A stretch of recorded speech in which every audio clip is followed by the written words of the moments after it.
Hi hello నమస్తే welcome to Varma class room. మరి Varma class room లో ఈ రోజు మనం హిస్టరీకి సంబంధించి 7th లెసన్ అయినటువంటి స్థానికులను నాగరికులుగా చేయుట, దేశానికి విద్యను అందించటం. సో ఈ లెసన్ ని ఎక్స్ప్లెయిన్ చేసుకోబోతున్నాం. మరి ఏంటెందుకు స్టార్ట్ చేద్దాం.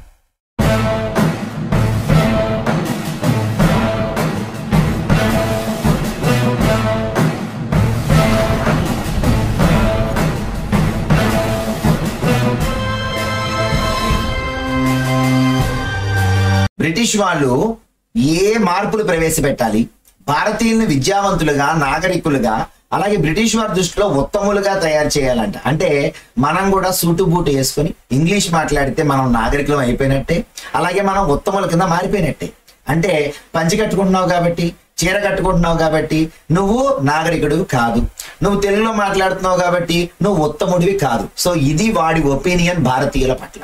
సో ఇక్కడ వాళ్ళు ఏమనున్నారు, బ్రిటిష్ వారి ఆలోచనలకు భారతీయులు స్పందించి వారి సొంత అభిప్రాయాలను కూడా అభివృద్ధి పరుచుకుని విద్యావంతులు అవ్వాలని భావించారో కూడా మనం తెలుసుకుందాం అంటున్నాడు. అంటే ఈ పాఠంలో పూర్తిగా బ్రిటిషర్స్ ఏం చేశారు అంటే వాళ్ళ యొక్క ఇంగ్లీష్ ని అలాగే వాళ్ళ యొక్క మతాన్ని భారతదేశంలోకి పూర్తిగా తీసుకొని వచ్చి వాళ్ళు ఇక్కడ ఏం చేయాలనుకున్నారో అది పూర్తిగా సాధిస్తే మనం నాగరికులం అయిపోతాం, అలాగే మనం ఉత్తములుగా మారిపోతాం. అర్థమైందా? సో ఏం జరిగింది దానికోసమైనా చూసుకుంటే ప్రాచ్యవాద సాంప్రదాయం. ఓకేనండి, ప్రాచ్యవాద సాంప్రదాయం. సో ఇక్కడ మనం చూసుకుంటే విలియం జోన్స్ అనేటువంటి వ్యక్తి కలకత్తాకు వచ్చాడు. సో ఇక్కడ మనం చూసుకుంటే ఫస్ట్ 1783లో ఎవరు వచ్చారు, అక్కడ కలకత్తాకి ఎవరు వచ్చారు అంటే విలియం జోన్స్ వచ్చారు. ఈ విలియం జోన్స్ ఎవరు అంటే సుప్రీం కోర్టులో జూనియర్ జడ్జిగా నియమించబడినటువంటి ఒక వ్యక్తి. సో ఈయన వచ్చాడు, బానే ఉంది. ఈయన న్యాయశాస్త్రానికి కోవిదిరే కాకుండా బహుభాషావేత్త, అనేక భాషల పట్ల ఈయనకి ఇంట్రెస్ట్ ఉండటంతో చాలా భాషలు నేర్చుకోవడం కూడా జరిగింది. అలాగే ఈయనకి గ్రీకు, లాటిన్ వంటి భాషలను ఆక్స్ఫర్డ్ విశ్వవిద్యాలయంలో చదువుకుని వచ్చాడు అక్కడ వచ్చేటప్పుడే. అలాగే అతనికి ఫ్రెంచ్, ఇంగ్లీష్ భాషల్లో కూడా ప్రావీణ్యం ఉంది. అలాగే పర్షియన్, అరబిక్ భాషలను తన స్నేహితుల నుంచి నేర్చుకున్నాడు.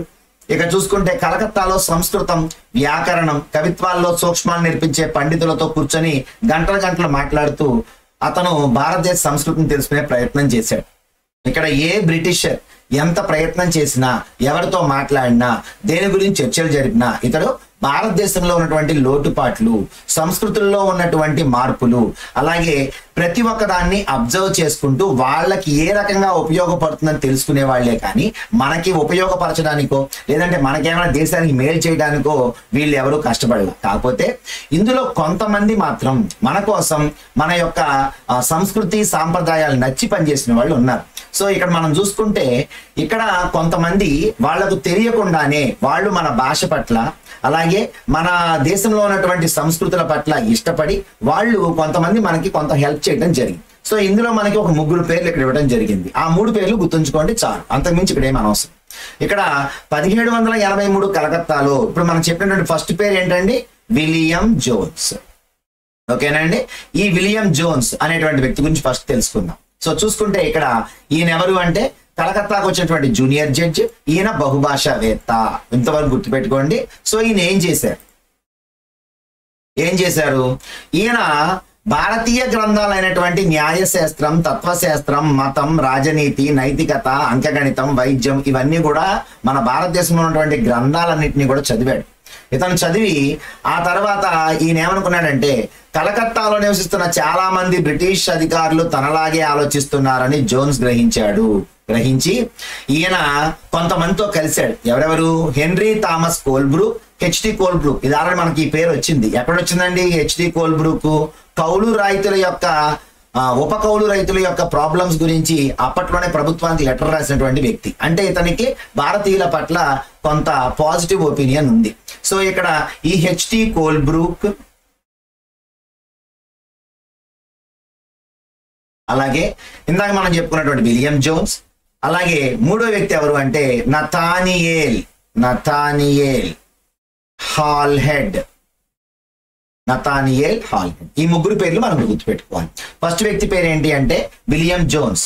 ఓకేనా, ఇతను కలకత్తాలో సుప్రీం కోర్టుకి జూనియర్ జడ్జిగా వచ్చాడు. ఇక హెచ్డి కోల్బ్రూక్, ఇతను కూడా ఇక్కడే ఉన్నటువంటి వ్యక్తి. అలాగే నతానియల్ హాల్ హెడ్ కూడా మరి ఆ కలకత్తాలో ఉన్నటువంటి వ్యక్తుల్లో ప్రముఖమైనటువంటి వ్యక్తులు. ఈ ముగ్గురు భారతదేశానికి సంబంధించి ఏమేం చేశారు మీకు 3 చెప్పాను మీకు. విలియం జోన్స్ ఏంటి అంటే ఏషియాటిక్ సొసైటీ ఆఫ్ బెంగాల్ స్థాపించాడు. అలాగే ఏషియాలో ఉన్నటువంటి ఎవరైతే సాహిత్య ప్రియులు ఉన్నారో వాళ్ళు రాసేటువంటి వ్యాసాలు తన యొక్క పత్రిక అయినటువంటి ఏషియాటిక్ రీసెర్చ్ లో ముద్రించేవాడు. ఇతను విలియం జోన్స్. మరి రెండో వ్యక్తి ఎవరు అంటే హెచ్టి కోల్బ్రూక్. ఇతను ఐరోపా దేశంలోనే మొదటి సంస్కృత పండితుడు. అలాగే ఇతను royal Asiatic society of great Britain and Ireland యొక్క వ్యవస్థాపకుడు. అలాగే మూడో వ్యక్తి నతానియల్ హాల్ హెడ్. ఇతను భారతదేశానికి వచ్చి మరి ఇతను కూడా అన్ని భాషల్లో ప్రావీణ్యం సంపాదించాలనేటువంటి ఉద్దేశంతో బెంగాల్లో ఉండి ఇతను రాసిన పుస్తకం పేరు grammar of the Bengal language. అంటే వీళ్ళందరూ లోకల్ సంస్కృతిని తెలుసుకున్నారు అనేటువంటి విషయాన్ని గుర్తుపెట్టుకోండి. ఇక జోన్స్ అలాగే కోల్బ్రూక్స్ అనేటువంటి వారు భారతదేశం పట్ల ప్రత్యేక వైఖరిని కలిగి ఉన్నారు. ఏంటి వీళ్ళ ప్రత్యేక వైఖరి? మనం అంటే ఇంట్రెస్టా, మనం అంటే ఇష్టమా, ఏంటది? భారతదేశాన్ని అర్థం చేసుకోవడానికి ప్రాచీన ఆధ్యాత్మిక న్యాయశాస్త్ర గ్రంథాలు అధ్యయనం చేయాలని భావించారు. అంటే మన దేశంలో ఉన్నటువంటి సంస్కృతిని తెలుసుకోవడం కోసం వీళ్ళు ఇవన్నీ చదువుకున్నారు. ఓకేనా? సో ఆ గ్రంథాలు మాత్రమే హిందూ ముస్లింల వాస్తవికమైన ఆలోచనలను చట్టాలను బహిర్గతం చేయగలవు. మనం చెప్పుకున్నాం ఎప్పుడైనా వీళ్ళకి శిక్షలు వేయాలంటే మరి హిందూ న్యాయ స్మృతి ముస్లిం న్యాయ స్మృతికి సంబంధించినటువంటి కీలకమైన విషయాలు తెలుసుకోవాలంటే వాళ్ళ సంస్కృతిని అధ్యయనం చేయాలి. అందుకోసమని ఇతను సుప్రీంకోర్టు లాయర్ కాబట్టి మన దగ్గర నుంచి ఆ కీ పాయింట్స్ లాగటం కోసం ఇదంతా కూడా వాళ్ళు స్టడీ చేశారు. ఓకేనా? సో ఇతను ఏం చేశారు? జోన్స్ అండ్ కోల్బ్రూక్లు పురాతన గ్రంథాల అర్థాన్ని అవగాహన చేసుకుని తర్జుమా చేసి వాటిపై పరిశోధనలను ఇతరులకు తెలియపరిచారు. సో ఇక్కడ మనకి అది ఇక్కడ మనం నేర్చుకోవాల్సింది. ఇక నెక్స్ట్ చూసుకుంటే బ్రిటిష్ వారి పాశ్చాత్య విద్య కంటే భారతీయ విద్యను ప్రోత్సహించాలని వాదించారు. ఎందుకని? ఇక్కడ మీకు ఒక చిన్న క్లారిఫికేషన్ ఇస్తాను. ఇక్కడ మనకి ఈ పాఠం మొత్తం కూడా పాశ్చాత్య విద్య అని 2 రకాల మాటలు వస్తూ ఉంటాయి. ఏంటి దీనికి దానికి తేడా అనేది మనం తెలుసుకుంటే ఈ పాఠం మీకు అర్థమైపోయినట్టే. ప్రాచ్య విద్య అంటే ఏంటంటే ఇక్కడ సంస్కృతం, అరబిక్, అంటే మన దేశానికి వచ్చినటువంటి వేరే దేశం వాళ్ళు అంటే ముస్లింల యొక్క పరిపాలన నడిచింది. మీ అందరికీ తెలుసు బహదూర్ షా జాఫర్ మరి మొఘల్ చక్రవర్తులలో చివరి చక్రవర్తి. మరి వీళ్ళందరూ కూడా పర్షియా ఆఫ్ఘనిస్తాన్ సంబంధించిన వ్యక్తులు. వీళ్ళు మాట్లాడే భాష పర్షియా అరబిక్లో ఉండేది. సో అలాంటి అరబిక్, సంస్కృతం ఈ భాషలన్నీ కూడా ప్రాచ్య భాషలు. ఓకేనా? సో ఇక్కడ మనం చూసుకుంటే ఈ ప్రాచ్య విద్య అంటే అర్థం ఏంటి అంటే సంస్కృతము అరబిక్ నేర్చుకుంటే దాన్ని ప్రాచ్య విద్య అంటారు. అలా కాకుండా ఇంగ్లీష్ నేర్చుకుంటే దాన్ని పాశ్చాత్య విద్య అంటారు. అర్థమైందమ్మా? ఇక్కడ చిన్న డిఫరెన్స్ అన్నమాట. ప్రాచ్య విద్య అంటే సంస్కృతం అరబిక్ నేర్చుకోవటం, పాశ్చాత్య విద్య అంటే ఇంగ్లీష్ నేర్చుకోవటం. అంటే ఇంగ్లీష్ ద్వారా నేర్చుకోవటం, through the medium of English we have to learn everything అన్నమాట. సో ఇక్కడ మనం చూసుకుంటే ఆ సంస్థలలో సంస్కృతం, పర్షియన్ భాషల సాహిత్యం, కవిత్వాలను బోధించేందుకు ఏర్పాటు చేయాలని నిర్ణయించారు. హిందువులకు, ముస్లింలకు పరిచయంలో ఉన్న విలువైనవిగా భావిస్తున్న విషయాలను బోధించాలని, అలాగే పరిచయం కాని విదేశీ విషయాలను బోధించరాదని అధికారులు భావించారు. అంటే ఇంగ్లీష్ పాపం వీళ్ళకి రాదు కాబట్టి మరి వీళ్ళకి సంస్కృతం, అరబిక్ బోధించాలని చెప్పిన వాళ్ళేమో ప్రాచ్యవాదులు. అలా కాకుండా ఇంగ్లీష్ ద్వారా నేర్పిస్తే మనలో వీళ్ళు కలిసిపోతారు, వాళ్ళ ద్వారా వీళ్ళు నాగరికులుగా మారుతారు, వీళ్ళు ఉత్తములు అవుతారు అనేటువంటిది బ్రిటిష్ వారి వాదన. కాబట్టి దీన్ని మనం పాశ్చాత్య విద్య అంటాం. సో తేడా అర్థమైంది కదా మీకు ఇప్పుడు? సో నెక్స్ట్ చూసుకుంటే ఈ ఉద్దేశంతోనే అరబిక్, పర్షియన్, ఇస్లామిక్ చట్టాల అధ్యయనాన్ని ప్రోత్సహించడానికి 1781లో కలకత్తాలో ఒక మదర్సా స్టార్ట్ అయింది. 1781 మదర్సా. గుర్తుపెట్టుకోండి, మనకి పర్సెప్టివ్స్ ఇన్ ఎడ్యుకేషన్ లో కూడా ఈ పాయింట్స్ అన్ని వస్తూ ఉంటాయి. మదర్సా అంటే ముస్లింలకు, ఓకేనా, ముస్లింలకు అంటే వాళ్ళ యొక్క మతానికి సంబంధించినటువంటి సంస్కృతులను బోధించేటువంటి పాఠశాలగా మనం మదర్సాని తీసుకుంటాం. సో నెక్స్ట్ చూసుకుంటే 1791లో బెనారస్ లో బెనారస్ లో హిందూ కళాశాల. ఏంటండి? హిందూ కళాశాల అంటే హిందువులకు సంబంధించినటువంటివన్నీ కూడా హిందూ కళాశాల, హిందూ పాఠశాల అనేటువంటి పేర్లతో ఉండేవి. మరి ముస్లింలకు సంబంధించిన పాఠశాలన్నీ కూడా మదర్సాలుగా ఉండేవి. ఓకేనా? సో మదర్సా అంటే విద్యను అభ్యసించే ప్రదేశమును తెలిపే అరబిక్ పదము. ముస్లింల యొక్క పాఠశాల లేక కళాశాలను మనం మదర్సా అని పిలుస్తాం. ఓకేనా? సో ఇది ఇక్కడ మీరు రెండు గుర్తుపెట్టుకోవాల్సిన విషయాలు. సో ఈ పేజీలో ఇదే ఇక్కడ మనం తెలుసుకోవాల్సింది. నెక్స్ట్ చూసుకుందామా?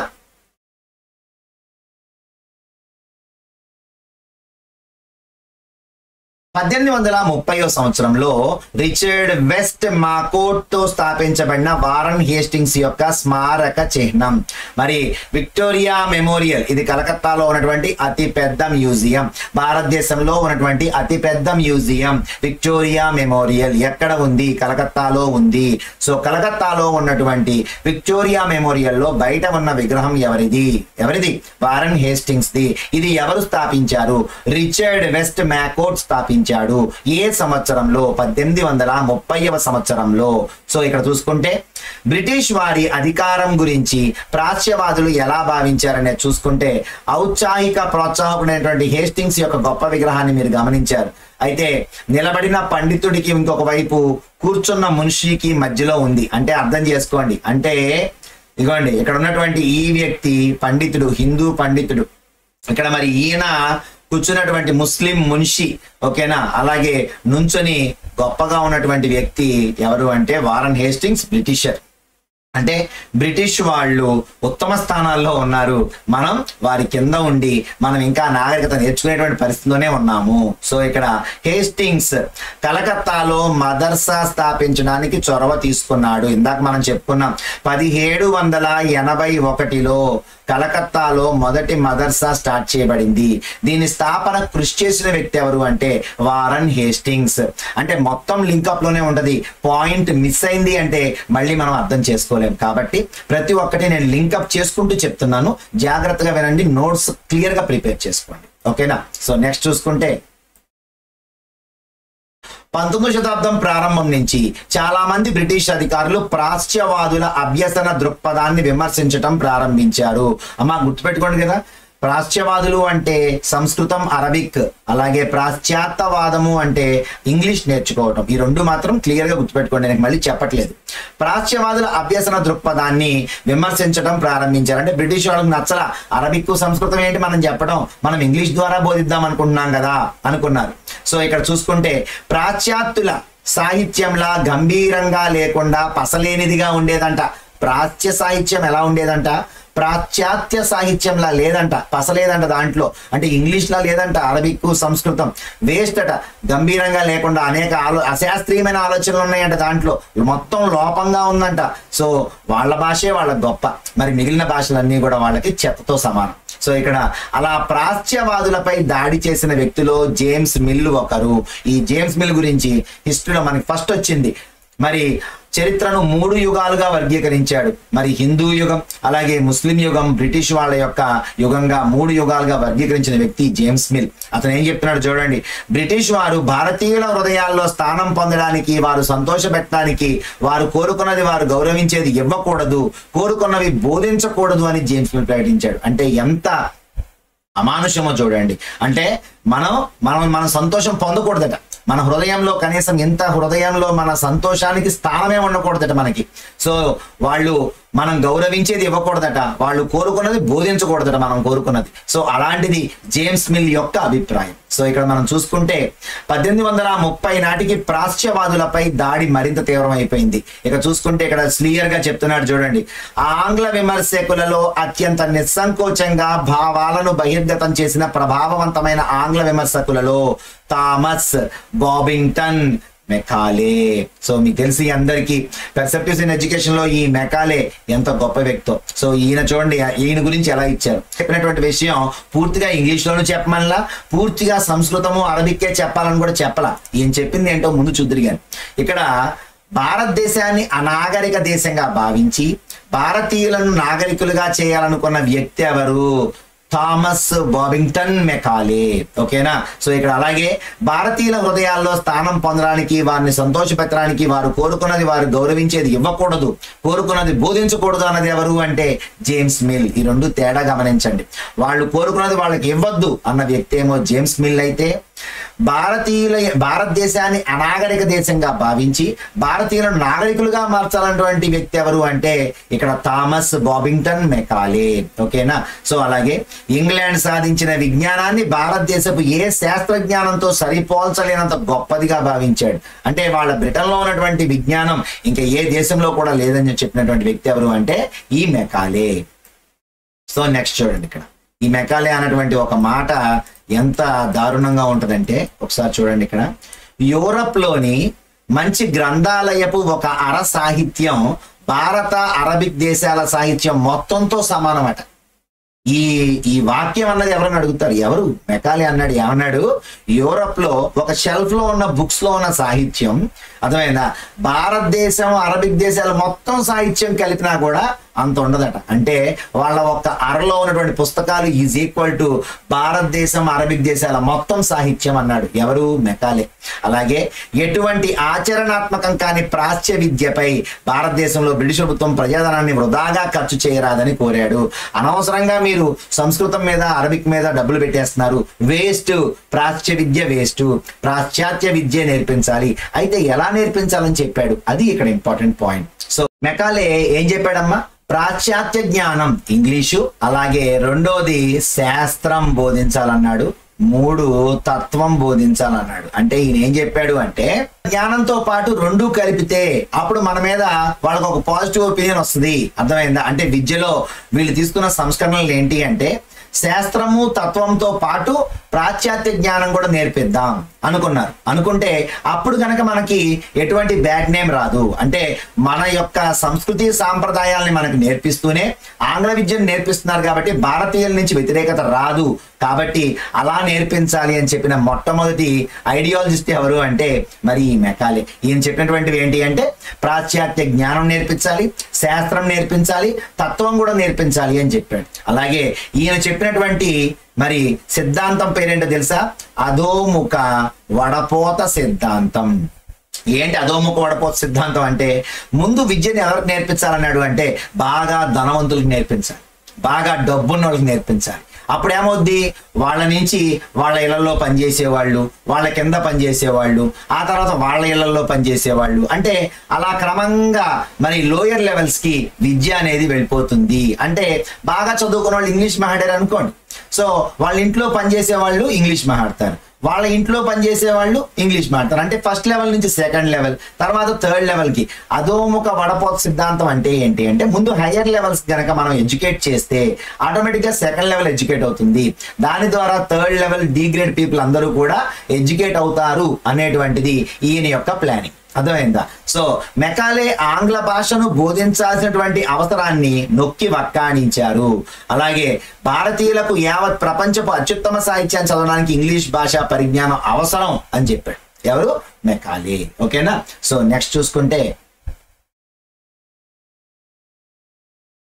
మెకాలే సూచనలను అనుసరించి 1835 ఆంగ్ల విద్యా చట్టం ప్రవేశపెట్టబడింది. బాగా గుర్తుపెట్టుకోవాలమ్మా, 1835 ఆంగ్ల విద్యా చట్టం ఎవరి యొక్క సూచనలను అనుసరించి ఏర్పరచబడింది అంటే మెకాలే యొక్క సూచనను. ఏంటా మెకాలే యొక్క సూచనలు? 3. ఏంటవి? ఒకటి, పాశ్చాత్య జ్ఞానంతో పాటు శాస్త్రాన్ని అందించాలి, తత్వాన్ని కూడా అందించాలి. ఇది మెకాలే యొక్క అధోముఖ వడపోత సిద్ధాంతానికి సంబంధించి ఆంగ్ల విద్యా చట్టం. ఓకేనా. సో ఈయన చెప్పుకున్నాం కదా, బోధనా మాధ్యమంగా ఆంగ్లాన్ని ఉపయోగించాలన్నాడు. కలకత్తాలో మదర్సాలు, బెనారస్ లో సంస్కృత కళాశాల వంటి వాటిని ప్రాచ్య సంస్థలకు ప్రోత్సాహాన్ని నిలిపివేయాలని నిర్ణయం తీసుకున్నారు. అంటే ఓన్లీ ఇక్కడ ఏమవుద్ది, మదర్సాలో ఓన్లీ ముస్లింలకు సంబంధించిన జ్ఞానాన్ని చెప్తారు, అలాగే హిందూ దాంట్లో సంస్కృతానికి సంబంధించిందే చెప్తారు. మరి ఇంగ్లీష్ లేదుగా అక్కడ. అందుకని ఏమన్నాడు, మరి అలాంటి ప్రాచ్య సంస్థలకు ప్రోత్సాహాలు ఇవ్వద్దు. అర్థమైంది? అంటే వాటిని మనం అనవసరంగా పెంచి పోషిస్తున్నాం కాబట్టి ఎటువంటి పరిస్థితుల్లో ఇంగ్లీషు బోధనా మాధ్యమంగా ఉపయోగించే సంస్థలకి మాత్రమే డబ్బులు ఇవ్వాలి, ప్రాచ్య సంస్థలకు డబ్బులు ఇవ్వద్దు అని చెప్పాడు. సో అవి ఏమన్నాడంట, అసలు అవి అంధకార మందిరాలు. అంటే అంధకార మందిరాలంటే అసలు అక్కడ ఏం లేదని, చీకటి మయం అని చెప్పాడు. అలాగే ఆ సంస్థలు వాటంతటవే శిథిలావస్థకు చేరి అంతర్ధానం అయిపోతాయి, అవి అప్పుడోకప్పుడు నాశనం అయిపోయాయి, అంతేగాని వాటికి అంత సీన్ లేదని చెప్పి పాఠశాలకు ఆంగ్ల పాఠ్య పుస్తకాలను తయారు చేయడం ప్రారంభించారు. అంటే త్రూ ఇంగ్లీష్ మీడియం. ఈయన ఏం చెప్పాడు? శాస్త్రాన్ని అంటే తత్వాన్ని బోధించాలి. అలా ఇంగ్లీష్ మీడియం లేకుండా ఉన్నటువంటి మదర్సాలు 1781లో స్టార్ట్ చేసిన మదర్సాలు కానీ, 1791లో బెనారస్లో స్టార్ట్ చేసినటువంటి ఆ మొదటి సంస్కృత కళాశాలకు కానీ వాటికి నిధులు ఇవ్వద్దు. అలాగే అక్కడ ఇంగ్లీషు బోధిస్తే మాత్రం వాటికి నిధులు ఇవ్వండి, కానీ ఇంగ్లీష్ లేకపోతే మాత్రం వేస్ట్గా డబ్బులు ఖర్చు చేయొద్దు అని చెప్పాడు. అవి అంధకార మందిరాలు, త్వరలో అవే అంతర్ధానం అయిపోతాయి అని కూడా విమర్శించినటువంటి వ్యక్తి ఎవరు అంటే మరి మనకి మెకాలే. ఓకేనా. 1854 లండన్ లో ఈస్ట్ ఇండియా కంపెనీకి సంబంధించినటువంటి బోర్డ్ ఆఫ్ డైరెక్టర్ల అధ్యక్షుడు చార్లెస్ వుడ్ భారతదేశపు గవర్నర్ జనరల్ ఉద్దేశించి ఆయన యొక్క విద్యాపరమైనటువంటి సందేశాన్ని జారీ చేశాడు. దీన్నే వుడ్స్ డిస్పాచ్ అంటారు. గుర్తుపెట్టుకోండి. 1854లో మనకి 1835లో ఏమైందమ్మా? ఆంగ్ల విద్యా చట్టం వచ్చింది. 1854లో ఏమైంది? వుడ్స్ డిస్పాచ్ వచ్చింది. దీన్ని ఎవరిచ్చారు అంటే చార్లెస్ వుడ్ ఇచ్చాడు. మరి చార్లెస్ వుడ్ ఎవరు అంటే ఈస్ట్ ఇండియా కంపెనీకి చెందినటువంటి బోర్డ్ ఆఫ్ డైరెక్టర్ల అధ్యక్షుడు. ఓకేనా. ఇతను బోర్డ్ ఆఫ్ డైరెక్టర్ల అధ్యక్షుడు కాబట్టి ఇతను ఒక విలువైనటువంటి ఏంటి స్పీచ్ ఇచ్చాడు. ఆ విద్యాపరమైనటువంటి ఆ స్పీచే వుడ్స్ డిస్పాచ్ గా మనం చెప్పుకుంటున్నాం. ఓకేనా. భారతీయ విద్యా విధానానికి మ్యాగ్నా కార్టాగా దీన్ని అభివర్ణించారు. అది చెప్పిన వారు ఎవరు? HR James. హెచ్ఆర్ జేమ్స్ ఏమన్నాడు? ఈ వుడ్స్ అనేటువంటి వ్యక్తి, చార్లెస్ వుడ్స్ అనేటువంటి వ్యక్తి ఏమైతే సందేశాన్ని ఇచ్చాడో ఇది ఎలా ఉంది అంటే భారతీయ విద్యా విధానానికే ఒక మ్యాగ్నా కార్టాలా ఉంది, సూపర్బ్ అని ఎవరైతే ప్రస్తుతించారంటే హెచ్ఆర్ జేమ్స్ దీన్ని ప్రస్తుతించాడు అనమాట. ఓకేనా. సో ఈయన ఏం చెప్పాడు? వుడ్స్ డిస్పాచ్ సూచించినటువంటి ఆచరణాత్మక ప్రయోజనాలలో ఒకటి ఆర్థిక పరమైనది. యూరోపియన్ విద్య వలన భారతీయులు వ్యాపార వాణిజ్యాభివృద్ధిలో కలిగే ప్రయోజనాలను గుర్తించగలుగుతారు. దేశ వనరుల అభివృద్ధి యొక్క ప్రాధాన్యతను గుర్తించగలుగుతారు. యూరోపియన్ జీవన విధానానికి వారికి పరిచయం చేయడం ద్వారా అభిరుచులు, కోరికలు మారుతాయి. దాని ద్వారా వస్తువులకు డిమాండ్ పెరుగుతుంది అని చెప్పాడు. అంటే ఏంటి ఇక్కడ? ఇందులో ఆయన చెప్పినటువంటి వాటిలో ఆర్థిక ప్రయోజనం కలిగినటువంటిది ఒకటి ఉంది. ఏంటిది అది? భారతీయులు ఎప్పుడైతే నాగరికులుగా మారుతారో వారు కోటు సూటు పట్ల ఆకర్షణని పెంచుకుంటారో మరి అప్పుడు వాళ్ళు ఏం చేస్తారు? మన బ్రిటిషర్స్ ఎలా ఉంటున్నారో అలా ఉండడానికి ప్రయత్నం చేస్తారు. అప్పుడు ఆటోమేటిక్గా మన వస్తువులన్నీ వాళ్ళు ఎక్కువ కొంటారు. సో ఎంత విద్యను మనం ఇస్తే అంత ఎక్కువగా మనం వ్యాపారం చేసుకోవచ్చు.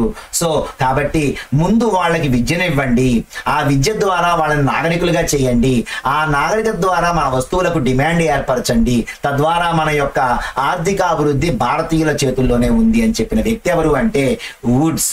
ఈ చార్లెస్ వుడ్స్ ఎవరు అంటే ఈస్ట్ ఇండియా కంపెనీకి చెందినటువంటి బోర్డ్ ఆఫ్ డైరెక్టర్ల అధ్యక్షుడు.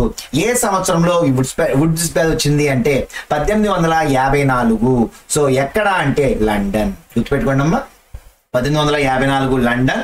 ఈయన చార్లెస్ వుడ్ ఇచ్చినటువంటి సందేశమే వుడ్స్ డిస్పాచ్. ఓకేనా. నెక్స్ట్ చూద్దాం.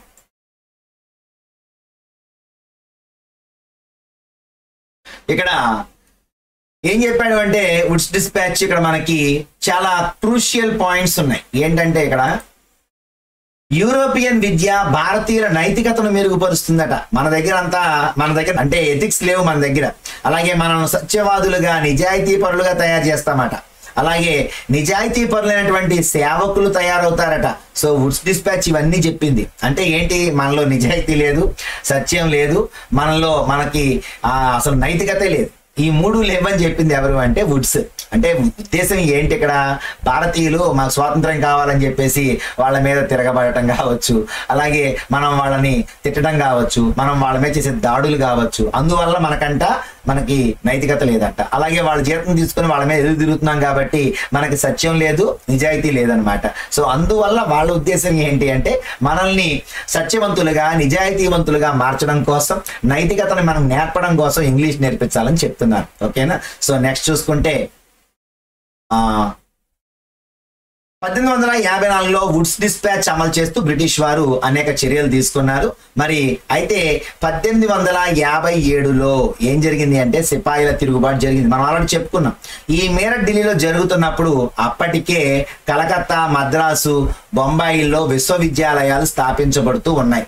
ఈ పాఠశాల విద్యా వ్యవస్థలో మార్పులు తీసుకురావడానికి ప్రయత్నాలు జరిగాయి. అంటే ఇక్కడ మీకు ఒక చిన్న క్లారిఫికేషన్ కావాలి. మళ్ళీ ఇక్కడ సార్ విశ్వవిద్యాలయాలు పెట్టేశారంటే యూనివర్సిటీసే కదా, సో అంటే అక్కడ మంచి విద్య అందిస్తున్నారు అనుకుంటున్నారేమో. అక్కడ పరిపాలనా పరమైనటువంటి నిర్ణయాలు తీసుకునేటువంటిదే విశ్వవిద్యాలయం, అంతేగాని అక్కడ బోధన జరగల. అర్థమైందా? సో ఈ 1857 నాటికి ఉన్నటువంటి తయారవుతున్నటువంటి విశ్వవిద్యాలయాల్లో ఎక్కడా కూడా బోధన చేయలే. ఇవేంటి, ఆ ప్రాంతం అంటే కలకత్తా చుట్టుపక్కల ఉన్నటువంటి ప్రాంతాలన్నింటినీ డెవలప్ చేయాలంటే ఎటువంటి కరికులం ఉండాలి, అలాగే మనం ఇచ్చే విద్య ఎలాంటి విద్య ఇవ్వాలని చెప్పేసి ప్రొఫెసర్లు అందరూ కూర్చొని మాట్లాడుకునేటువంటి వేదికలు అవి. అర్థమైంది? అంతేగాని విశ్వవిద్యాలయాలు అంటే అక్కడికి వెళ్ళి మనం పుస్తకాలు పట్టుకుని నేర్చుకునేది, లైబ్రరీస్ ఉంటాం, అలాంటివి ఏం లేవు అక్కడ. ఓకేనా? సో అది మీరు గుర్తుపెట్టుకోండి. ఓకేనా? అప్పట్లో బొంబాయిలో ఉన్నటువంటి విశ్వవిద్యాలయాన్ని ఇలా తయారు చేశారు. మరి ఈ విశ్వవిద్యాలయంలో చదువు ఏం జరగల. అర్థమైందా? వాళ్ళు కూర్చొని మాట్లాడుకోవడానికి, విధానపరమైన నిర్ణయాలు తీసుకోవడానికి అన్నమాట ఇవన్నీ. నైతిక విద్య కోసం డిమాండ్. సో నైతిక విద్య అంటే ఏంటి అంటే ఎథికల్ వాల్యూస్, అంటే మరి ఎథిక్స్ నేర్పించాలి. ఎప్పుడు కూడా పిల్లలకి ఎథిక్స్ అనేటువంటివి ఉండాలి. సో ఈ ఎథికల్ వాల్యూస్ ఏమైతే ఉన్నాయో ఇవి నేర్పించడం కోసం ఇక్కడ 19వ శతాబ్దంలో భారతదేశంలో క్రైస్తవ మిషనరీలు ఆచరణాత్మక విద్యను తీవ్రంగా వ్యతిరేకించారు. అంటే ఏంటంట, ప్రజల నైతిక స్వభావాన్ని పెంపొందించేలాగా ఉండాలి విద్య అనేది, అంతేగాని ఏదో బుక్స్ చూపించి చెప్పేయడం కాదు. మీరు ఎథిక్స్ నేర్పించాలి పిల్లలకి, మంచి నీతి, నిజాయితీ ఇలాంటివన్నీ నేర్పించాలి. అది క్రైస్తవ విద్య మాత్రం, అంటే క్రైస్తవ విద్య ద్వారా మాత్రమే నైతికత ఉంటుందని చెప్పేసి మిషనరీలు భావించారు. అంటే ఏంటి, వాళ్ళు ఎప్పుడు శాంతి గురించి, అలాగే యేసు ప్రభు యొక్క బోధనలు చెప్తారు కాబట్టి అందరూ అవి విని మంచివారుగా మారిపోతారు అని చెప్పేసినటువంటి భావన వాళ్ళలో ఉంది. అయితే 1813 వరకు ఈస్ట్ ఇండియా కంపెనీలో భారతదేశంలో క్రైస్తవ మిషనరీ కార్యకలాపాలను వ్యతిరేకించింది. అయితే ఈస్ట్ ఇండియా కంపెనీ 1813 వరకు భారతదేశంలో క్రైస్తవ మిషనరీస్ యొక్క కార్యకలాపాలను అంతగా రానివ్వలేదు. ఎవరు, అప్పటిదాకా ఈస్ట్ ఇండియా కంపెనీ ఉంది కాబట్టి. ఓకేనా? అది బాగా ప్రభావంలో ఉంది కాబట్టి అక్కడ వాళ్ళు రానివ్వలేదు. అయితే ఈ క్రైస్తవ మిషనరీస్ పెడితే ఏమవుద్ది, లోకల్లో ఉన్నటువంటి వాళ్ళందరూ తిరుగుబాటు చేస్తారు. అలాగే ఏంటి మా వాళ్ళ యొక్క మతం మారుస్తున్నారు ఏంటి అని అడగటం వారు కానీ, లేదంటే వాళ్ళ యొక్క మనుగడ దెబ్బతింటదని వాళ్ళు భావించి వాళ్ళని రానివ్వాల. కానీ క్రైస్తవ మిషనరీలు బ్రిటిష్ వారు నియంత్రించే ప్రాంతాల్లో ఏ ఒక్క సంస్థను స్థాపించలేక డానిష్ ఈస్ట్ ఇండియా కంపెనీ ఆధీనంలో ఉన్నటువంటి ప్రాంతంలో, అంటే ఇక్కడ డానిష్, ఇక్కడ ఈ డచ్ వారు ఎక్కడైతే ఉన్నారో ఆ ప్రాభావం ఉన్నటువంటి ఆ ప్రాంతాలలో మరి ఒక మిషన్ ని స్థాపించారు. ఎక్కడ, డచ్ వారి యొక్క కేంద్రాల్లో ఒక కేంద్రమైనటువంటి సెరంపూర్. ఏంటది? అది సెరంపూర్. సెరంపూర్ లో మిషన్ ను స్థాపించడంలో ప్రముఖమైనటువంటి వ్యక్తి ఎవరు అంటే ఇక్కడ విలియం క్యారీ. ఓకేనా? సెరంపూర్ లో మరి మొట్టమొదటి మిషనరీ స్థాపించబడింది. అది కూడా ఎవరి యొక్క ఆధీనంలో ఉంది అంటే డానిష్ ఈస్ట్ ఇండియా కంపెనీ ఆధీనంలో ఉంది. మరి ఇక్కడ ఏమేమి స్టార్ట్ చేశారు అంటే 1800లో ఒక ప్రింటింగ్ ప్రెస్ స్టార్ట్ చేశారు. 1818లో కళాశాల స్థాపించబడ్డారు. అంటే ఏంటి సార్ ఈ ప్రింటింగ్ మిషన్ దేనికి, అలాగే ఈ కళాశాల దేనికి అంటే వాళ్ళ యొక్క సాహిత్యాన్ని వాళ్ళు ప్రింట్ చేసుకుంటేనే కదా, అక్కడి నుంచి అన్ని పుస్తకాలు పట్టరాలేరు కదా. సో ఇక్కడే సాహిత్యాన్ని తయారు చేసి ఆంగ్ల సాహిత్యాన్ని, అలాగే మరి బైబిల్కి సంబంధించినటువంటి మరి కరపత్రాలు కావచ్చు, ఇలాంటివన్నీ కూడా వాళ్ళు ప్రింట్ చేసుకొని ఆ కళాశాలలో వాళ్ళు మిషనరీ సహాయంతో మరి విద్యని అందించేవాళ్ళు. మరి ఇక్కడ 19వ శతాబ్దంలో భారతదేశం అంతటా మిషనరీ పాఠశాలలు స్థాపించబడ్డాయి. ఎందుకని, 1857లో సిపాయిల తిరుగుబాటు తర్వాత మరి ఈస్ట్ ఇండియా కంపెనీ మరి ఇక్కడ భారతదేశంలో అధికారంలో లేదు, డైరెక్ట్ గా బ్రిటన్ రాణి యొక్క పరిపాలనలో ఉన్నాం. సో అందుకని ఇంకా మిషనరీస్ అనేటువంటివి వాళ్ళ ఇష్టానుసారంగా వాళ్ళు ఎన్ని స్కూల్స్ అయినా పెట్టుకోవచ్చు, ఎక్కడైనా కళాశాల స్థాపించుకోవచ్చు, మరి వాళ్ళ యొక్క విద్యని అందించుకోవచ్చు. సో 1957 తర్వాత మరి అంటే గుర్తుపెట్టుకోండి, 19వ శతాబ్దంలో భారతదేశం అంతటా మిషనరీ పాఠశాలలు స్థాపించబడ్డాయి. అంటే 19వ శతాబ్దం వరకు ఎందుకు స్టార్ట్ చేయలేదు అంటే ఈస్ట్ ఇండియా కంపెనీ భయపడింది. ఎందుకని, అయ్యో మనం గనక వీళ్ళని తీసుకొని వస్తే భారతీయుల యొక్క సంస్కృతి దెబ్బతింటుందన్న ఉద్దేశంతో మన మనుడికి ఏమైనా నష్టం వస్తుందేమని భావించారు. మరి 19వ శతాబ్దంలో మిషనరీ పాఠశాలలు ఎందుకు వచ్చినాయి అంటే 1857 సిపాయిల తిరుగుబాటు తర్వాత మరి ఈస్ట్ ఇండియా కంపెనీ లేదు, ఎవరు వచ్చారు? బ్రిటన్ ప్రభుత్వమే ఉంది మన దగ్గర. కాబట్టి అప్పుడు వాళ్ళు మిషనరీ పాఠశాలలు ఏర్పరచుకోవడానికి అనుమతులు ఇవ్వడం జరిగింది. అయితే కొంత భయం కూడా ఉంది. ఎందుకని?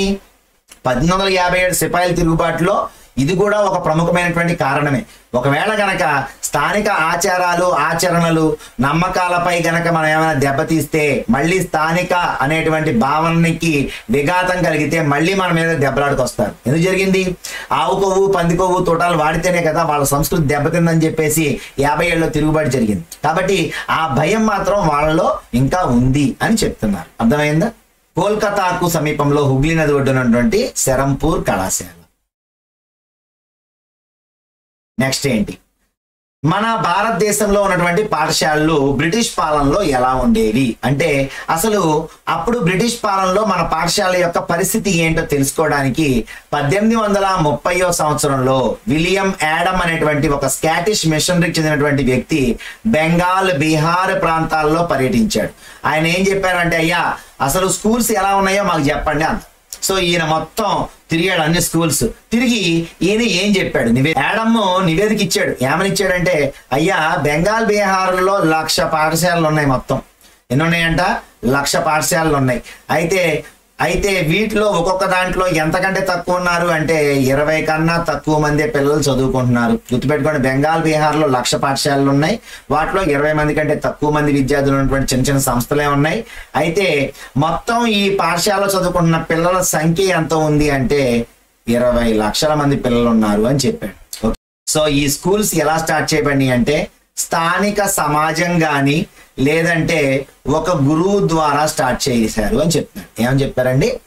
స్థానిక సమాజం ఏర్పరిచిన పాఠశాల అయినా అయి ఉండొచ్చు, లేదంటే ఒక గురువు గారు కొంచెం చదవచ్చు, ఇతను కొంతమంది పిల్లల్ని నేను చదువు చెప్తానని చెప్పేసి పెట్టినటువంటిది ఈ పాఠశాల. అంటే బెంగాల్, బీహార్లో మొత్తం మీద ఎన్ని పాఠశాలలు ఉన్నాయంటే 1,00,000 పాఠశాలలు ఉన్నాయి. అక్కడ 20 కన్నా తక్కువ మంది ఉన్నటువంటి స్కూల్సే ఎక్కువ ఉన్నాయి. మొత్తం పిల్లల సంఖ్య 20 లక్షలు. అలాగే ఇక్కడ ఈ స్కూల్స్ అన్ని ఎవరు ఏర్పరిచినవి కావు, స్థానిక సమాజం కానీ లేదంటే ఒక గురువు గారు కానీ ఏర్పరిచిన పాఠశాలలు అని చెప్పారు. అయితే ఇక్కడ విద్యా వ్యవస్థ ఎలా ఉంది అని చూసుకుంటే, నేత రుసుము లేదు, అంటే డబ్బులు ఏం లేదు, ఫీజు ఏం కట్టక్కర్లా, ఫ్రీగా వెళ్ళి రావచ్చు. ముద్రించిన పుస్తకాలు, ప్రింటెడ్ మెటీరియల్స్ లేవు. ప్రత్యేక పాఠశాల భవనం, ఏదో స్కూల్ బిల్డింగ్స్ ఏమి లేవు. అలాగే బెంచీలు, కుర్చీలు అంటే బెంచెస్ కానీ చైర్స్ కానీ లేవు. అలాగే నల్ల బల్లలు లేవు, బ్లాక్ బోర్డ్స్ లేవు.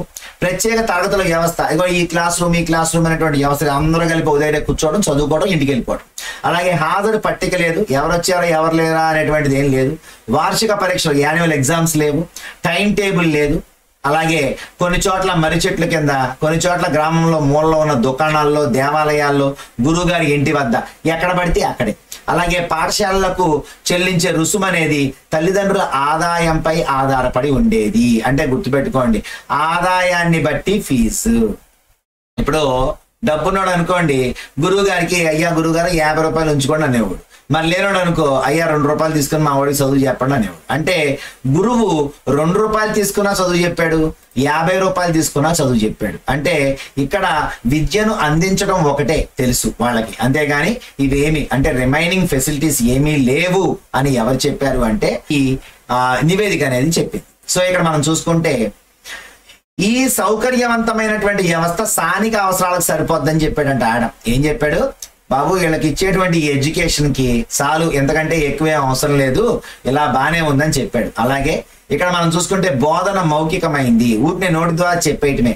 అలాగే విద్యార్థుల అవసరాలకు అనుగుణంగా ఏం బోధించాలనేది గురువే నిర్ణయిస్తాడు. వాడికి ఆయిలు నేర్పించాలా, పదాలు నేర్పించాలా, లేదంటే గ్రామర్ నేర్పించాలా, డ్రాయింగ్ నేర్పించాలా అనేటువంటిది గురువు డెసిషన్ అన్నమాట. అంతేగాని ఒక కరికులం అనేటువంటిది ఏమీ లేదు. అలాగే విద్యార్థులు తరగతి గదులు అంటూ ఏం లేవు, అందరూ కలిసి ఒకే దగ్గర కూర్చుంటారు. వేరువేరు అభ్యసన స్థాయిలో ఉన్నటువంటి విద్యార్థులతో వేరువేరుగా సంభాషించేవాడు. అంటే బాగా తక్కువగా ఉన్న పిల్లలతో టీచర్ ఒక రకంగా మాట్లాడేవాడు. అలాగే మీడియంగా ఉన్న పిల్లలతో ఒకలాగా, బాగా చదువుకునేటువంటి పిల్లలతో ఒకలాగా సంభాషించేవాడు. అంటే వాళ్ళ యొక్క అభ్యసన స్థాయిలను బట్టి. సో ఇక్కడ చూసుకుంటే గ్రామీణ పిల్లలు తరచుగా పొలాల్లో పనిచేస్తారు కాబట్టి పంట కోత సమయంలో తరగతులు నిర్వహించబడవు. అంటే కోసే టైంలో క్లాసెస్ బెటర్. ఎందుకని? ఈ పిల్లలందరూ పనిలోకి వెళ్ళిపోతారు. అలాగే పంటలు కోసి నిల్వ ఉన్న సమయంలో పాఠశాలలు తిరిగి ప్రారంభమవుతాయి. అందువల్ల రైతు కుటుంబాల పిల్లలు కూడా చదువుకునే అవకాశం ఉండేది. ఇది ప్రాచీన విద్యా వ్యవస్థ.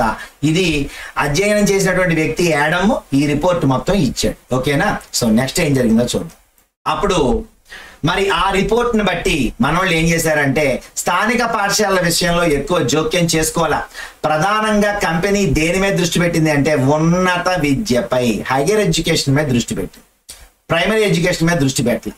సో 1854 వుడ్స్ డిస్పాచ్ తర్వాత ఏం జరిగింది అంటే కంపెనీ స్థానిక విద్యా విధానాన్ని మెరుగుపరచాలి అని చెప్పి వుడ్స్ డిస్పాచ్ ద్వారా అది కొన్ని విద్యా విధానాలను నిర్ణయించింది. అలాగే ఒక క్రమబద్ధతను ఏర్పరిచింది. అంటే అరే ఫిక్స్డ్ గా కొన్ని ఉంటేనే మరి ఉన్నత విద్య అనేటువంటిది రాణిస్తుందని చెప్పేసి వుడ్స్ డిస్పాచ్ లో కొన్ని ఐటమ్స్ ని 1854 విద్యా విధానంలో తీసుకొచ్చారు. సో ఏంటి ఆ విద్యా విధానంలో వచ్చిన మార్పులు ఏంటి అంటే ఒకసారి మనం గమనిద్దాం. అనేక మంది ప్రభుత్వ పండితులను నియమించింది. ఓకేనా? ఫస్ట్ పాయింట్ ఏంటమ్మా? ప్రభుత్వ పండితులను నియమించింది. అలాగే ఒక్కొక్కరికి 4-5 పాఠశాలల పర్యవేక్షణ బాధ్యత, ఇన్స్పెక్టింగ్ ఆఫీసర్స్ అన్నమాట వీళ్ళు. అంటే పాఠశాలలకు వెళ్ళి అక్కడ ఎలా ఉంది, విద్య ఎలా అందుతుంది పిల్లలకు అనేటువంటి చూసేది కూడా మరి జరిగింది. పాఠశాలను సందర్శించి బోధనా ప్రమాణాలు మెరుగుపరచడానికి ప్రయత్నించడం పండితుల పని. పండితుడు అంటే మాస్టర్ అన్నమాట. కాబట్టి ఇతను కొంచెం ప్రావీణ్యత కలిగిన వాడు కాబట్టి ఇతను 4-5 స్కూల్స్ అబ్జర్వ్ చేసి ఎలా ఉన్నాయి పిల్లల యొక్క అకాడమిక్ స్టాండర్డ్స్ ఎలా ఉన్నాయి, తక్కువగా ఉన్నాయా, ఎక్కువగా ఉన్నాయా, మీడియంగా ఉన్నాయా, అవి పెంచాలంటే ఏం చేయాలనేటువంటి సూచనలు కూడా ఈ పండితులు ఇస్తాడు. సో ఆ తర్వాత నుంచి ఏం జరిగింది అంటే ప్రతి గురువు కాలానుగుణ నివేదికలు సమర్పించాలి. అసలు నువ్వు ఏం చేసావో మాకు చెప్పాలి. ఈ నెల మొత్తం పిల్లలకు నువ్వేం చెప్పావో ఆ కాలానుగుణటువంటి నివేదిక మాకు అందజేయాలని చెప్పారు. సాధారణ కాల నిర్ణయ పట్టిక ప్రకారం తరగతులు తీసుకోవాలంటే ఫస్ట్ మార్పు ఏంటి? Inspecting authority. అమ్మా ఫస్ట్ మార్పు ఇన్స్పెక్షన్ చేస్తారు పండితులు. అలాగే రెండోది ఏంటి అంటే అతను కాలానుగుణ నివేదిక ఇవ్వాలి. అలాగే మూడోది ఏంటి అంటే టైం టేబుల్ ఇచ్చారు. నాలుగోది ఏంటి అంటే టెక్స్ట్ బుక్స్ ఇచ్చారు. ఏంటది? పాఠ్య పుస్తకాలపై ఆధారపడి బోధన చేయాలన్నారు. వార్షిక విధానం అంటే యాన్యువల్ ఎగ్జామ్స్ పెట్టారు. అంటే ఇందాక అక్కడ ఏం లేవో అవన్నీ ఇక్కడ వస్తున్నాయి. అర్థమైందా? సో నెక్స్ట్ చూసుకుంటే నిర్ణీత ఫీజు చెల్లించాలన్నారు. అప్పటిదాకా ఫీజు లేదు, మరి ఇప్పుడు వీళ్ళు వచ్చాక ఫీజు పెట్టారు. అలాగే ప్రతిరోజు హాజరు కావాలి. నీ ఇష్టం వచ్చినట్టు ఏది కోత ఉందని చెప్పేసి మానేయకూడదు, రావాల్సిందే స్కూల్కి. ఎవ్రీడే అటెండెన్స్ అనేటువంటిది కంపల్సరీ అని చెప్పారు. కేటాయించబడిన స్థానాల్లోనే కూర్చోవాలంట. ఆడికి ఒక ప్లేస్ ఉంటుంది. ఈ బెంచ్ లో ఫస్ట్ ప్లేస్ రాజుది, ఈ బెంచ్ లో సెకండ్ ప్లేస్ రవిది అంటే అక్కడే కూర్చోవాలి. అంతేకాని నేను కూర్చుంటా, నేను ముందు వచ్చి నేను వెనక్కి కూర్చుంటా అంటే కుదరదు. ఓకేనా? అలాగే క్రమశిక్షణతో కూడిన నిబంధనలు ప్రతి ఒక్కరూ ఆమోదించాలని ప్రభుత్వం కోరింది. అలాగే ఈ విధానాలు ఆమోదించిన పాఠశాలకు మాత్రమే గవర్నమెంట్ గ్రాంట్ ఇస్తుంది. గుర్తుపెట్టుకోండి, గవర్నమెంట్ గ్రాంట్ కావాలి అంటే ఇవన్నీ నువ్వు పాటించాలి. స్కూల్స్ లో ఇవన్నీ పాటించకుండా నాకు గ్రాంట్ కావాలంటే ఒక్క గ్రాంట్ కూడా నమోదు చేయరు. అలాగే ఈ ఆమోదించని స్కూల్స్ కి ఆ గ్రాంట్స్ అనేటువంటివి ఇవ్వలేదు. సో తద్వారా స్వతంత్రంగా ఉండాలనుకున్న గురువులేమో కాలక్రమేణా ప్రభుత్వ నియంత్రణ, ప్రభుత్వ సహాయంతో నడిపే పాఠశాలలతో పోటీ పడటం కష్టమైంది. ఇప్పుడు పిల్లలు ఉంటారు, అలా ఉన్నప్పుడు ఇలాంటివన్నీ జరుగుతున్న స్కూళ్ళకి పంపిస్తారా? ఏమీ లేకుండా టీచరు ఎప్పుడొస్తే అప్పుడు రా, ఎప్పుడొస్తే అప్పుడు వెళ్ళిపో, ఆ టైం టేబుల్ లేదు, అటెండెన్స్ లేదనే స్కూల్కి పంపిస్తారా? పంపించరుగా. సో కాబట్టి ఇక్కడ స్వతంత్రంగా ఉండాలనుకున్నటువంటి గురువులు ఎవరైతే ఉన్నారో వీళ్ళకి ప్రభుత్వంతో నడిపేటువంటి ఆ స్కూల్స్ తో పోటీ పడటం కష్టం అయిపోయింది అనమాట. కాబట్టి ప్రభుత్వ నియంత్రణ, ప్రభుత్వ సహాయంతో ఉండే స్కూల్స్ లో అన్నీ ఉన్నాయి. ఫీజు ఉంది, టైం టేబుల్ ఉంది, పిల్లోడికి ప్లేస్ ఉంది, అలాగే అటెండెన్స్ ఉంది, వార్షిక నివేదికలు ఉన్నాయి, అలాగే ఎవ్రీడే ఇన్స్పెక్షన్స్ ఉన్నాయి. సో ఇవన్నీ కూడా వుడ్స్ డిస్పాచ్ లో ఉన్నటువంటి ఇంపార్టెంట్ పాయింట్స్ ని ప్రభుత్వ స్కూల్స్ లో ప్రవేశపెట్టడం జరిగిందన్నమాట. ఓకేనా? సో కొత్త నియమాలు, నిబంధనలు మరి ఒక పరిణామానికి దారితీశాయి. ఏంటది? మరి ఒకప్పుడు ఈ పేదరిక కుటుంబాల పిల్లలు కోతలుంటే కోతకి వెళ్ళిపోయేవాళ్ళు, కోత అయిపోయాక వచ్చి మళ్ళీ స్కూల్లో నేర్చుకునేవాళ్ళు. మరి ఇప్పుడు నేను కోతకి వెళ్ళినప్పుడు ఇక్కడ స్కూల్ ఆగిపోద్దా? ఇప్పుడు ఆగదు. ఎందుకని ఇది గవర్నమెంట్ అథారిటీలోకి వెళ్ళిపోయింది కాబట్టి. సో పేద కుటుంబాల పిల్లలు పొలాల్లో పనిచేయాల్సినప్పుడు క్రమం తప్పకుండా పాఠశాలకు హాజరు కావాల్సి వచ్చేది. పాఠశాలకు హాజరు కాకపోవటం అనేది క్రమశిక్షణ రాహిత్యమని, చదువు పట్ల అయిష్టతకు చిహ్నమని భావించేవారు. ఓకేనా? సో పిల్లవాడు స్కూల్కి రావట్లేదంటే ఇది డిసిప్లినరీ యాక్షన్ కింద తీసుకునేవాళ్ళు. అలాగే పిల్లవాడికి చదువు అంటే ఇష్టం లేదు కాబట్టి రావట్లేదని చెప్పేవాళ్ళంట. సో నెక్స్ట్ చూసుకుంటే ఇక్కడ అరవింద్ ఘోష్. ఇక్కడ 1908 జనవరి 15 బొంబాయిలో అరవిందో ఘోష్ చేసినటువంటి ప్రసంగం విద్యార్థుల్లో జాతీయతా స్ఫూర్తిని మేల్కొల్పటమే జాతీయ విద్య లక్ష్యమని పేర్కొన్నారు. ఈయన ఏం చెప్పారు అంటే, మరి శాస్త్రీయ ఆవిష్కరణలు, ఆధునిక శాస్త్రీయ ఆవిష్కరణలు పేరొందిన ప్రభుత్వాలు అందించే పాశ్చాత్య ప్రయోగాల నుంచి లబ్ధి పొందాలని అరవిందులు నొక్కి చెప్పారు. అంటే విద్యార్థులు చేతి పనులు కూడా నేర్చుకోవాలి అని చెప్పారు. SUPW తెలుసు కదా మనకి. సో ఈ SUPWని అప్పట్లోనే చెప్పిన వ్యక్తి ఎవరు అంటే అరవింద్ ఘోష్. ఈయన చెప్పినటువంటి ప్రసంగంలో జాతీయతా స్ఫూర్తిని మేల్కొల్పటమే జాతీయ విద్య యొక్క లక్ష్యం అని చెప్పిన వారు ఎవరు? ఏంటమ్మా? జాతీయతా స్ఫూర్తిని మేల్కొల్పటమే జాతీయ విద్య లక్ష్యం అని చెప్పిన వ్యక్తి అరవింద్ ఘోష్. ఓకేనా? ఇది ఒక బిట్ అనమాట. ఓకేనా? ఇక పాశ్చాత్య విద్య అంటే ఇంగ్లీష్ విద్యను వ్యతిరేకించినటువంటి వ్యక్తుల్లో చాలా మంది భారతీయులు ఉన్నారు. అందులో మహాత్మా గాంధీ, రవీంద్రనాథ్ ఠాగూర్ ఉన్నారు. ఇందులో ఇంగ్లీష్ విద్య మనల్ని బానిసలుగా మార్చింది అని చెప్పింది ఎవరు? మహాత్మా గాంధీ. ఏమన్నారంటే ఈయన వలసవాద విద్య భారతీయుల మనసుల్లో న్యూనతాభావాన్ని సృష్టించింది అని చెప్పారు. అలాగే పాశ్చాత్య నాగరికతను ఉన్నతమైనదిగా చూసేలా చేసి మన సంస్కృతి అలాగే స్వంత సంస్కృతిపై గౌరవాన్ని నాశనం చేసింది. మన సంస్కృతి మీద ఒక ఏహ్య భావాన్ని కలగజేసే విధంగా, మరి బ్రిటిష్ వాళ్ళ భాష పట్ల మక్కువ చూపే విధంగా మరి మనల్ని బానిసలుగా మార్చింది ఇంగ్లీష్ విద్య అని చెప్పిన వ్యక్తి ఎవరు అంటే మహాత్మా గాంధీ. ఆయన అన్నటువంటి ఇంకో మాట ఏంటి అంటే, విషపూరితమై పాపంతో నిండి ఉంది. వాళ్ళ యొక్క ఆలోచన ఎలా ఉందంట? వాళ్ళ విద్యా ఆలోచన విషపూరితమై పాపంతో నిండి ఉంది అని చెప్పారు. అలాగే భారతీయులను బానిసలుగా మార్చి వారిపై చెడు ప్రభావాన్ని చూపింది. అలాగే పాశ్చాత్య దేశాలకు ఆకర్షితులై పాశ్చాత్య దేశాల నుంచి వచ్చిన పెద్దాన్ని మెచ్చుకుంటూ వారి విద్యా సంస్థలో చదువుకున్న భారతీయులు బ్రిటిష్ పాలన మెచ్చుకోవటం ప్రారంభించారు. అయితే మహాత్మా గాంధీ ఏమన్నారు అంటే, తమ ఘనతను ఆత్మగౌరవాన్ని తిరిగి పొందడంలో సహాయపడే విద్యను కోరుకొని భారతీయులకు బానిసలుగా ఉండటం ఇష్టపడరు అని చూపించాలంటే మీరు ఆ విద్యా సంస్థలను వదిలిపెట్టరండి అని చెప్పి జాతీయోద్యమ సమయంలో విద్యార్థులను కోరారు. అనుగుణంగానే చాలా మంది విద్యార్థులు ఆ పాఠశాల నుంచి బయటకు వచ్చి గాంధీజీ గారికి మరి ఒత్తాసు పలికారు. ఆ తర్వాతే జాతీయోద్యమం మంచి పీక్ స్టేజ్ లోకి వెళ్ళింది అనమాట. ఓకేనా? సో నెక్స్ట్ చూసుకుంటే ఇక్కడ ఏమన్నారు? బోధనా మాధ్యమంగా భారతీయ భాషే ఉండాలి అని చెప్పిన వ్యక్తి ఎవరు అంటే మహాత్మా గాంధీ. అలాగే వారి మాతృభూమిలోనే వారిని పరాయి వారిగా చేసింది ఈ భాష అనేటువంటిది. మాతృభూమిలో మన దేశంలోనే మనల్ని పరాయి వారిగా చేసింది ఇంగ్లీష్ అని చెప్పారు. అలాగే పరాయి భాష మాట్లాడుతూ స్థానిక సంస్కృతిని ధిక్కరించిన ఇంగ్లీష్ విద్యావంతులకు జనంలో ఎలా మలుసుకోవాలో తెలియలేదు. ఎలా మలుసుకోవాలో తెలియలా. ఎందుకని? మరి ఇంగ్లీష్ విద్యావంతులు మరి వాళ్ళు ఎక్కడో లండన్ వెళ్ళి, మరి గాంధీజీ గారు కూడా ఇంగ్లాండ్ వెళ్ళి బారిస్టర్ చదువుకునే వచ్చాడు. అంత మాత్రాన మన సంస్కృతిని మర్చిపోలా. కానీ కొంతమంది అక్కడికి వెళ్ళి అక్కడే స్థిరపడిపోయారు. మరి అలా స్థిరపడిపోయిన వాళ్ళని గాంధీజీ ఏమన్నారు అంటే, మీకు ఒళ్ళంతా గర్వంతో నిండిపోయింది, అందుకనే అక్కడికి వెళ్ళిపోయి భారతదేశాన్ని చిన్న చూపు చూస్తూ మీరు అక్కడే ఉండిపోయారని చెప్పి కూడా అనడం జరిగింది. సో ఇక్కడ పాశ్చాత్య విద్య మౌఖిక జ్ఞానం కంటే చదవడం రాయటం పైన ఎక్కువ దృష్టి సారించింది. నిజ జీవిత అనుభవాలు ఉండాలి, ఆచరణాత్మక జ్ఞానం కంటే పాఠ్య పుస్తకాలకే ఎక్కువ విలువిస్తుందని చెప్పి మహాత్మా గాంధీ చెప్పారు. అతని యొక్క నిజ జీవిత అనుభవాల ద్వారా, ఆచరణాత్మకమైనటువంటి జ్ఞానం ద్వారా పిల్లోడికి విద్యనివ్వాలి. కానీ ఏదో నువ్వు బుక్స్ పెట్టేసి ఆ బుక్ నాలెడ్జ్ని పిల్లోడికి ఇస్తే పిల్లోడు ఏ రకంగా డెవలప్ అవుతాడు అని చెప్పాడు. సో విద్య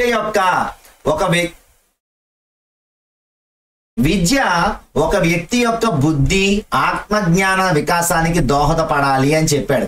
అక్షరాస్యత అంటే చదవడం రాయటమే కాదు. ఏం చెప్పాడు? ప్రజల చేతి పనులు నేర్చుకోవాలి, వివిధ పరికరాలు పనిచేసే విధానం నేర్చుకోవాలి, చేతి వృత్తులను నేర్చుకోవాలి. ఇది వారి బుద్ధిని, అవగాహన సామర్థ్యాన్ని అభివృద్ధి చేస్తుందని చెప్పిన వ్యక్తి ఎవరు అంటే గాంధీజీ గారు. ఓకేనా? సో నెక్స్ట్ 1940లో శాంతినికేతన్. ఈ శాంతినికేతన్ అనేటువంటిది రవీంద్రనాథ్ ఠాగూర్ గారు స్టార్ట్ చేసినటువంటి స్కూల్ అన్నమాట. ఓకేనా? నా ఉద్దేశంలో వ్యక్తి సర్వతోముఖాభివృద్ధిని సాధించటమే విద్య అన్నాడు. ఓకేనా? అంటే ఆల్రౌండ్ డెవలప్మెంట్ ఉండాలి. శారీరకంగా, మానసికంగా, ఆధ్యాత్మికంగా ఉన్నత స్థాయి చేరుకుంటేనే అది అక్షరాస్యత. అంతేగాని కేవలం 4 అక్షరాలు వచ్చి ఇంగ్లీష్ బుక్ చదివేస్తే నీకు అక్షరాస్యత వచ్చినట్టు కాదు, నువ్వు అక్షరాస్యుడిగా మారిపోయినట్టు కాదు అని చెప్పాడు. అలాగే విద్యార్థికి ఉపయోగపడే ఒక చేతి వృత్తిని నేర్పించాలి, తద్వారా అప్పుడు శిక్షణ ప్రారంభం నుంచే ఉత్పత్తి చేసేలా చేస్తానన్నాడు. అంటే పిల్లవాడు ఎప్పుడూ కూడా చివరికి అంతిమంగా అతను ఏదో ఒకటి ప్రొడ్యూస్ చేయాలి. ప్రొడక్షన్ లేకుండా అతను ఏదో ఒక ప్రొడ్యూస్ చేసే శక్తిని పొందకుండా అతని యొక్క విద్య సార్థకం కాదు అని చెప్పిన వ్యక్తి గాంధీజీ గారు అన్నమాట. సో నెక్స్ట్ చూసుకుంటే ఠాగూర్ యొక్క శాంతినికేతన్. మరి 1901లో రవీంద్రనాథ్ ఠాగూర్ గారు ఈ శాంతినికేతన్ స్కూల్ ని స్టార్ట్ చేశారు. ఈ ఠాగూర్ గారు చిన్నప్పుడు స్కూల్కి వెళ్ళడం అంటే ఇష్టం ఉండేది కదా, అలాగే అది ఊపిరి ఆడకుండా చేసే ప్లేస్ గా భావించేవారు, జైలులా భావించేవారు. అందువల్ల ఆయన ఏం చేశాడు అంటే అతని యొక్క అనుభవంతో ఈ విద్యా భావన రూపుదిద్దుకుంది. సృజనాత్మకంగా ఉండి కోరికలను భావాలను స్వేచ్ఛంగా వ్యక్త చేయగలగాలని తన పెద్దవాడైన తర్వాత అటువంటి పాఠశాలను స్థాపించాలనుకున్నాడు. అక్కడ మాత్రమే విద్యార్థి సృజనాత్మకంగా వాళ్ళ సొంత ఆలోచనలకు కోరికలకు అనుగుణంగా అన్వేషించగలడని చెప్పేసి ఆయన స్టార్ట్ చేసినటువంటి పాఠశాల 1901లో రవీంద్రనాథ్ ఠాగూర్ స్టార్ట్ చేసినటువంటి శాంతినికేతన్. ఓకేనా. మరి ఈయన ఏం చెప్పారు అంటే కఠినమైన క్రమశిక్షణతో కూడిన పాఠశాల విద్యా విధానం ఏమైతే ఉందో అది తప్పు. బాల్యంలో స్వీయాభ్యసనం చేయడానికి సమయం ఉండాలి, వాడు సెల్ఫ్ లెర్నింగ్ చేయాలి పిల్లవాడు, అప్పుడు ఈజీగా ఉంటది. ఉపాధ్యాయులు కల్పనా శక్తి కలిగిన వారుగా విద్యార్థులను అర్థం చేసుకునే వారిగా ఉంటూ వారిలో కుతూహలాన్ని పెంపొందించాలి. టీచర్ ఫెసిలిటేటర్ గా ఉండాలి, సృజనాత్మకంగా ఉండాలనే విద్యార్థి యొక్క సహజ కోరికను అద్భుతాలు సృష్టించాలనే వారి భావనను ఈ ప్రస్తుతం ఉన్నటువంటి పాఠశాల విద్యా వ్యవస్థ నాశనం చేస్తుందని చెప్పిన వ్యక్తి ఎవరు అంటే ఠాగూర్. ఏమన్నారు, పిల్లవాడికి ఓన్ గా ఎదగాలనుకుంటాడు, క్రియేటివ్ గా ఏదైనా చేద్దాం అనుకుంటాడు, అద్భుతాలు సృష్టిద్దాం అనుకుంటాడు, వాడిని తీసుకొచ్చి నువ్వు బుక్ ఇచ్చి ఇదే చదవాలి, this is the curriculum, this is the exam అని చెప్పి నువ్వు యాన్యువల్ ఎగ్జామ్ పెట్టేసి వాడికి మార్కులు ఇచ్చేసి గ్రేడింగ్ ఇచ్చావు అనుకో, వాళ్ళు మరి క్రియేటివిటీ ఏమైపోద్ది, నాశనం అయిపోద్ది అని చెప్పిన వ్యక్తి ఎవరు అంటే రవీంద్రనాథ్ ఠాగూర్. సహజ వాతావరణం మాత్రమే ఈ క్రియేటివిటీ అనేటువంటి దాన్ని డెవలప్ చేస్తుందని ఠాగూర్ భావించాడు. కాబట్టి కలకత్తాకు 100 కిలోమీటర్ల దూరంలో గ్రామీణ నేపథ్యంలో శాంతినికేతన్ ఏర్పరిచారు. శాంతినికేతన్ అంటే అర్థం ఏంటి అంటే శాంతికి నిలయం, శాంతికి నిలయం. సో కాబట్టి ఠాగూర్ గాని మరి మహాత్మా గాంధీ గాని ఏం చెప్పారు అంటే పాశ్చాత్యుల యొక్క నాగరికతను, వారికి యంత్రాలు సాంకేతిక పట్ల ఆరాధనను చాలా తీవ్రంగా వ్యతిరేకించారు. అంటే టెక్నాలజీ కాదు, పిల్లలకి ఏం నేర్పించాలి అంటే వాళ్ళకి ఏమైతే వాళ్ళ యొక్క సృజనాత్మకత అనేటువంటి ఆలోచనలు ఉంటాయో, అలాగే వాళ్ళలో ఏ స్కిల్స్ ఉంటాయో ఆ నైపుణ్యాలను, చేతి వృత్తులను ఖచ్చితంగా డెవలప్ చేయాలని చెప్పేసి, అలాగే వాళ్ళు ప్రొడక్షన్ చేయాలి, ఉత్పత్తి లేకుండా పిల్లలు ఏమి సాధించలేరని చెప్పారు వీళ్ళిద్దరూ కూడా. సో అత్యుత్తమ జ్ఞానాన్ని ఆధునిక నాగరికతలోని అంశాలతో మిళితం చేయాలి, కళ, సంగీతం, నృత్యం, విజ్ఞాన శాస్త్రం, సాంకేతికత అన్ని కలిపి బోధించాలి, కానీ ఏదో ఒకటే బోధించడం విద్య కాదు అని చెప్పారు వీళ్ళిద్దరూ కూడా. వీళ్ళిద్దరు చెప్పిందే జాతీయ విద్యా వ్యవస్థను ఎలా రూపొందించాలనేటువంటి దాన్ని చాలా మంది వ్యక్తులు, తత్వవేత్తలు తర్జన భర్జన పడ్డారు. చివరికి జాతీయ విద్య ఎలా ఉండాలనేటువంటి అంశం ఈ రోజుకి కూడా నేషనల్ ఎడ్యుకేషనల్ పాలసీ వస్తుంది అంటే సుమారు దాని మీద కొన్ని సంవత్సరాల పాటు మరి చర్చలు జరుగుతాయి. అంటే ఈ రోజుకి కూడా ఒక క్లారిటీ లేదు. పిల్లల యొక్క నీడ్స్ ని తీర్చే విధంగా పాఠశాల విద్య ఉండాలి, అలాగే వాళ్ళ యొక్క క్రియేటివిటీని డెవలప్ చేసే విధంగా పాఠశాల విద్య ఉండాలి అని మనకు అన్ని తెలిసినప్పటికీ ఈ రోజుకి కూడా జాతీయ విద్యా ప్రణాళిక చట్టాలు తయారైనప్పుడు ఎంతో కొంత డైలమా అనేటువంటిది, ఏ రకంగా ఉండాలనేటువంటిది ఈ రోజు కూడా చర్చ జరుగుతుంది అనేటువంటి విషయంతో ఈ పాఠాన్ని క్లోజ్ చేయడం జరిగింది. ఓకే. థామస్ ఆర్నాల్డ్ అనేటువంటి వ్యక్తి ఏం చెప్పారు అంటే రగ్బీ అనేటువంటి ఒక ప్రైవేట్ పాఠశాలలో ఉపాధ్యాయునిగా పనిచేశారు. ఈయన 2000 సంవత్సరాల నాటి గ్రీకు రోమన్ సాంప్రదాయ పాఠ్యాంశాలు గల ఆనాటి మాధ్యమిక పాఠశాల పాఠ్య ప్రణాళికను చదవలసినటువంటి అవసరాన్ని సమర్థిస్తూ ఇలా అన్నారు. అంటే సంస్కృతి సాంప్రదాయాలు, పూర్వ విద్య మనకేమిచ్చినాయి, ఇవన్నీ కూడా చాలా ఇంపార్టెంట్. అంతేగాని ఇంగ్లీష్ నేర్చుకుంటేనే గొప్పవాళ్ళు అయిపోరు. మన సంస్కృతిని, మన సాంప్రదాయాలని నేర్చుకొని తద్వారా మనం నాగరికులుగా ఎదగాలి, కానీ నాగరికత కోసం ఓన్లీ భాష నేర్చుకోవడం వల్ల మాత్రమే నాగరికత రాదు అని చెప్పారనమాట. సో ఇక్కడ మనం చూసుకుంటే మన ఆంగ్ల పాఠశాలలో అధ్యయనం చేస్తున్న ఈ పాఠ్యాంశాల వల్ల ఉపయోగం ఉందని నాకు ఎప్పుడూ అనిపిస్తూ ఉంటుంది. ఈ పాఠ్యాంశాల ద్వారా విద్యార్థులు మనసులు నిరంతరం ఆ కాలం నాటి పరిస్థితులపై లగ్నం అవుతూ ఉంటాయి. సుమారు 2000 సంవత్సరాల నాటి భాషలు, చరిత్ర, భావనలను అధ్యయనం చేయడంలో వారి మనసులు నిరంతరం నిమగ్నం అవుతున్నాయి. అంటే సాంప్రదాయ గ్రంథాలు మన మనసులను క్రమశిక్షణలో ఉంచుతున్నాయని చెప్పిన వారు ఎవరు అంటే ఆర్నాల్డ్. ఓకేనా?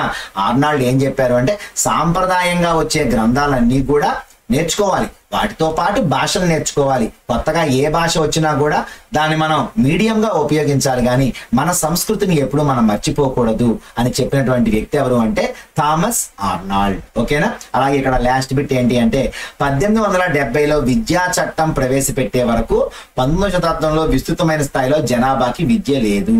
అంటే విద్యా చట్టం ఏ సంవత్సరంలో ప్రవేశపెట్టారు అంటే 1870వ సంవత్సరంలో ప్రవేశపెట్టారు. ఓకేనా? సో అది ఇక్కడ మనకి ఇంపార్టెంట్ బిట్స్ అన్నమాట. లైక్ చేయండి, షేర్ చేయండి, సబ్స్క్రైబ్ చేయండి. మరిన్ని వీడియోస్తో మళ్ళీ మీ ముందుకు వస్తాను. Till then good by.